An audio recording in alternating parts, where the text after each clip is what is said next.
Apakah diperbolehkan?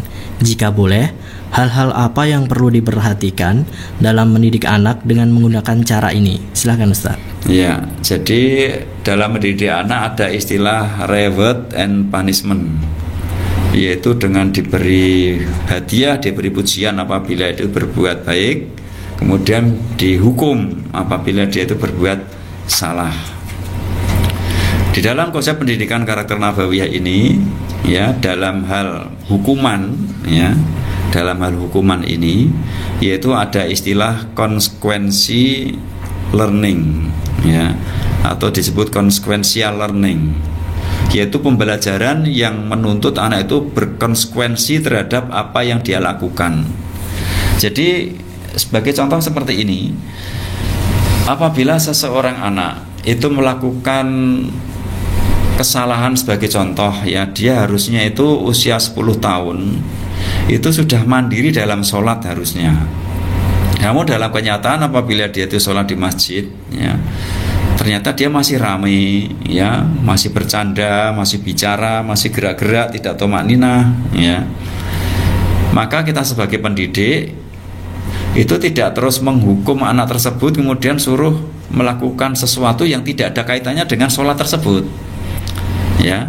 Maka sebagai contoh dalam konsep consequential learning ini, ya, jadi pembelajaran yang berbasis dengan konsekuensi, itu antara lain kita ajak dialog setelah dia sholat, ya, diajak dialog sesungguhnya pembatal sholat itu apa saja. Nah, antara lain berbicara, kemudian tidak tumakninah, ya, kemudian banyak gerak yang tidak diperlukan, itu berarti sholatnya batal. Kemudian ditanyakan kepada anak yang melakukan itu tadi pada saat sholat melakukan itu apa tidak. Nah, maka kondisi kita jangan kondisi marah, ya. Kalau marah anak akan cenderung berbohong. Maka kita berusaha untuk tenang, ya. Maka apabila anak mengatakan, oh ya tadi saya masih ngobrol, masih guyonan sama teman-teman, nah itu pertanda bahwa sholatnya batal. Nah, kalau orang sholatnya batal, berarti apa yang harus dilakukan? Berarti harus mengulang sholatnya. Maka anak tersebut tanda kutip dihukum, ya, dengan apa? Mengulang sholatnya. Ini yang disebut dengan consequential learning, yaitu hukuman yang sesuai dengan konsekuensi, ya, akibat perbuatan anak tersebut. Jadi hukuman itu terkait dengan pelanggaran anak, ya. Tapi apabila anak tidak sholat, sholatnya tadi belum tumakninah, ya, kemudian setelah itu kita hukum dengan membersihkan WC, ya, atau mungkin dihukum dengan menurut kita baik, yaitu suruh menghafal 3 ayat, ya, 3 ayat Al-Quran, ya, 3 ayat Al-Quran. Akhirnya anak bisa berpikir seperti ini, ternyata ayat Al-Quran itu digunakan oleh ustadz atau guru saya untuk menghukum, ya.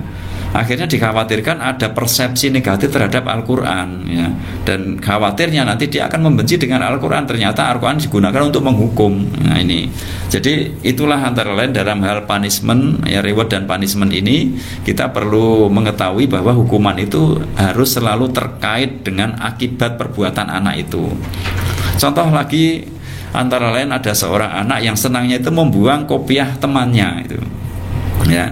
Mungkin bisa saja kita langsung menghukum, kamu berdiri di sana di pojok. Nah, dihukum, mungkin di kelas suruh berdiri. Nah, ternyata itu tidak mendidik, itu anak akan muncul rasa dendam, ya. Sebenarnya nggak ada kaitannya, wong saya membuang kopiah kok di sini suruh berdiri, kan nggak ada kaitannya. Nah, bagaimana antara lain contoh kita menerapkan consequential learning tersebut pada anak yang senang membuang kopiah tersebut? Maka anak yang kopiahnya dibuang sama yang suka membuang tadi dipanggil berdua, ya. Terus kemudian masing-masing suruh menggunakan kopiahnya. Kemudian anak yang kopiahnya tadi dibuang suruh gantian buang kopiah anak yang membuang tadi, yang usil tadi. Nah, maka apabila anak yang pertama itu dibuang kopiahnya tidak terima, kita tinggal membalikkan. Kalau kamu kopiah tidak diterima tidak terima dibuang oleh orang lain atau temanmu, maka kamu jangan membuang, ya, jangan membuangnya. Ini juga dilakukan Nabi SAW terhadap orang yang minta izin berzina tadi itu sebenarnya consequential learning itu, ya. Nabi tidak menghukum kemudian dimarahi, ya, kemudian ditahdir atau didiamkan, tidak, ya, tapi dengan consequential learning.